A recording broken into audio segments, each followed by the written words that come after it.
আইল্যাশের হ্যাকটা আমার সামনে পড়েছে এবং এত ভালো লাগতেছিল আমাকে এই আই লুকটা দেখে। তো আমিও চেষ্টা করলাম যাতে এরকম একটা আই লুক আমি করতে পারি। তাই আমি এরকম একটা আইল্যাশ নিয়ে নিলাম। এখন এই আইল্যাশটা আমার চোখের অনুযায়ী অনেকটা বড়, আর ভিডিওতে কিন্তু এত বড় ছিল না আইল্যাশটা, তাই আমি ভিডিওর মতো আইল্যাশটাকে আমি ছোট করে কেটে নিব এবং একটা আইল্যাশের গ্লু নিয়ে নিব।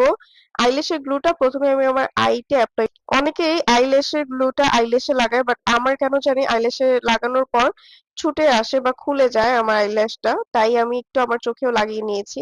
এখন হচ্ছে যে এভাবে লাগানোর পরে একটা আইলাইনার অ্যাপ্লাই করতে হবে। তো আইলাইনার জন্য একটা এরকম আইলাইনার নিয়ে নিয়েছি, জেল আইলাইনার। আপনারা চাইলে এরকম আইলাইনার বা যে কোনো আইলাইনার নিতে পারেন।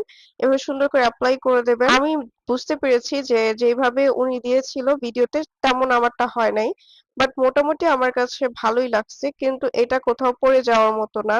তো আপনাদের কেমন